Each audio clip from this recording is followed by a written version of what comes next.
Assalamualaikum warahmatullahi wabarakatuh.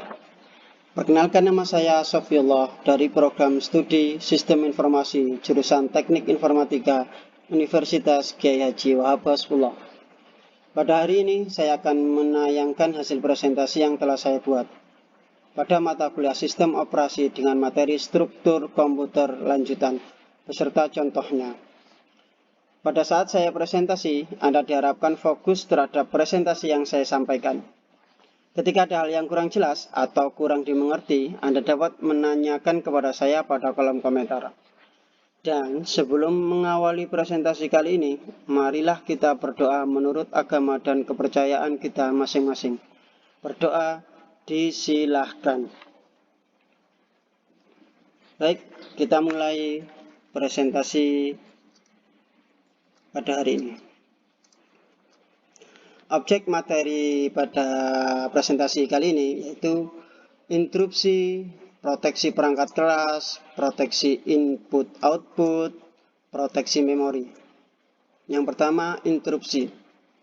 Interupsi adalah suatu permintaan khusus pada mikroprosesor untuk melakukan sesuatu. Jika terjadi interupsi, maka komputer akan menghentikan dahulu apa yang sedang dikerjakan dan melakukan apa yang diminta oleh yang menginterupsi. Jenis-jenis interupsi. Yang pertama, internal hardware interruption, yaitu ditimbulkan oleh peristiwa tertentu yang terjadi pada waktu selama eksekusi program. Yang kedua, external hardware interruption, yaitu ditimbulkan oleh device peripheral, misal keyboard, printer, dan lain-lain. Contoh interupsi.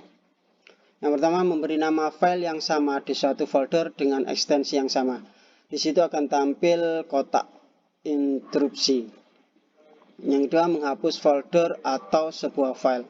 Di situ juga akan tampil kotak interupsi.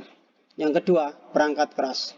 Yang dimaksud perangkat keras yaitu bagian dari prosesor dari sistem komputer sebagai perangkat yang dapat diraba, dilihat secara fisik, dan bertindak untuk menjalankan instruksi dari perangkat lunak atau software. Perangkat keras komputer juga disebut dengan hardware. Hardware berperan secara menyeluruh terhadap kinerja suatu sistem komputer. Contoh-contoh proteksi perangkat keras, yaitu pembatasan penggunaan memori, karena memori merupakan perangkat keras.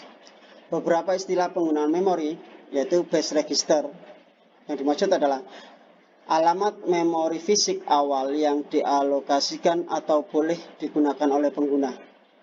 Selanjutnya, limit register, yaitu nilai batas dari alamat memori fisik awal yang dialokasikan atau boleh digunakan oleh pengguna. Yang ketiga, input-output, yaitu suatu mekanisme pengiriman data secara bertahap dan terus-menerus melalui suatu aliran data dari proses ke piranti. Begitu pula sebaliknya. Fungsi input-output pada dasarnya adalah mengimplementasikan algoritma input-output pada level aplikasi. Hal ini dikarenakan kode aplikasi sangat fleksibel dan bugs aplikasi tidak mudah menyebabkan sebuah sistem crash. Contoh proteksi input-output. Device input contohnya yaitu keyboard, mouse, dan lain-lain. Proteksinya yaitu data yang berasal dari keyboard atau mouse. Yang selanjutnya, device output contohnya monitor, printer, dan lain-lain. Maksud adalah data yang ditampilkan pada layar monitor atau dicetak melalui printer. Yang keempat, memori. Memori fisik atau memori internal adalah media yang menyimpan data, program, atau informasi sementara yang diproses oleh prosesor pada komputer. Memori merupakan komponen penting komputer yang berada di dalam CPU atau Central Processing Unit atau biasa disebut dengan RAM. Contoh proteksi memori. Pertama, logical organization, yaitu manajemen memori melakukan segmentasi pada proses di memori tersebut. Yang kedua, physical organization. Yang dimaksud, memanajemen memori bisa mengatasi perpindahan informasi di antara dua level memori yang dimaksud. Demikian presentasi kali ini. Sebelum saya mengakhiri presentasi ini, saya akan membuka sesi pertanyaan terlebih dahulu untuk Anda. Jika ada yang ingin ditanyakan, silahkan mengisi kolom komentar di bawah. Sekian presentasi dari saya. Terima kasih atas ketenangan Anda dalam mengikuti presentasi kali ini. Semoga dengan presentasi ini dapat menambah wawasan dan ilmu Anda.